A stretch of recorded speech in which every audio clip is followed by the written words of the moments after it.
Como ya les conté en otros videos, el pueblo Don Bosco, llamado así en 1931, creció alrededor de la parada del tren. Sin embargo, hubo arrendatarios, pocos, que ya se habían instalado aún antes de la llegada del tren a Quilmes en 1872. Hoy vamos a hablar de uno de ellos, Sebastián Torrazagasti, quien instaló un horno de ladrillos en las cercanías de lo que hoy es el acceso sudeste del lado este de Don Bosco, a 2 cuadras de la vía del tren que llegaría 2 años después. Su bisnieto, Martín Tejeda, no solo tiene una memoria prodigiosa, sino que se interesó en las historias que le contaba su madre y guardó fotos familiares que nos dan una idea de ese Don Bosco rural, el suburbio que era todavía campo. Don Atorrasagasti fabricaba ladrillos, que podemos ver en esta foto del rancho del abuelo paterno de Martín. Los ladrillos tenían 5 centímetros de alto por 20 de ancho y 40 de largo. Estaban bien cocidos, eran grandes, de media cal, porque se sentaban en barro, entonces la lluvia no los lavaba. Y si bien Martín no llegó a conocer el horno, recuerda que le contaban que los ladrillos eran llevados en carreta de bueyes, uno de los cuales se llamaba el Cuervo, a la capital. En el camino cruzaban el arroyo Domínico sin problemas. Como no estaba poblado, no había agua excepto cuando crecía el río. Normalmente hasta tenía gramilla. Los ladrillos los quemaban en un pozo.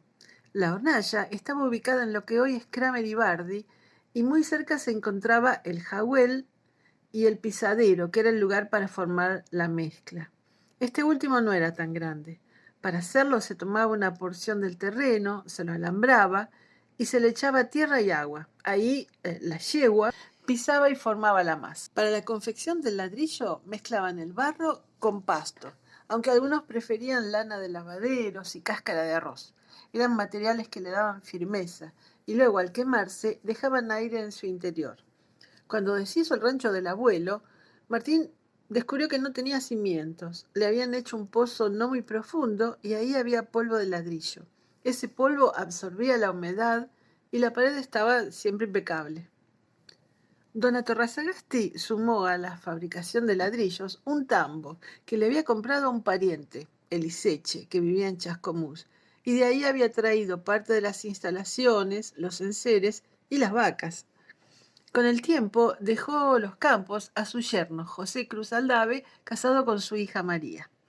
Y cuenta Martín, mi abuelo, que tuvo el tambo hasta el año 1945, más o menos, repartía la leche en tarros colgados del recado de caballo, arriba de los bastos. Los bastos es una pieza de la montura que está formada por 2 almohadillas y se colocan sobre el lomo del caballo a ambos lados.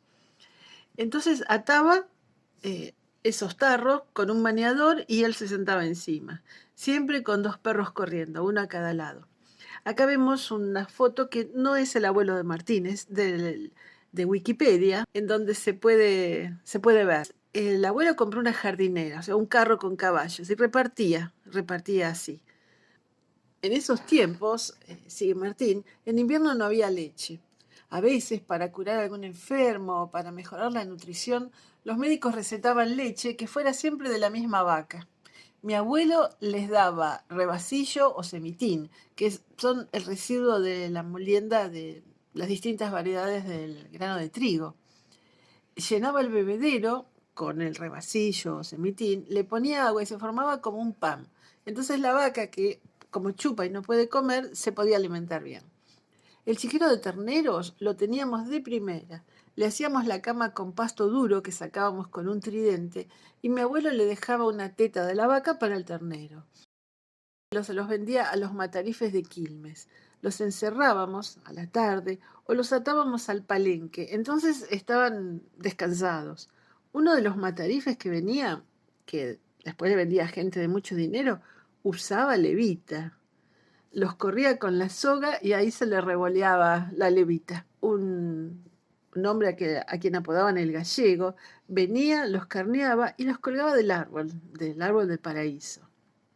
Yo llevaba los cueros a la curtiembre de Merlino, que estaba en la calle Las Flores, en Wilde, muy cercano a la actual barrera del lado del río.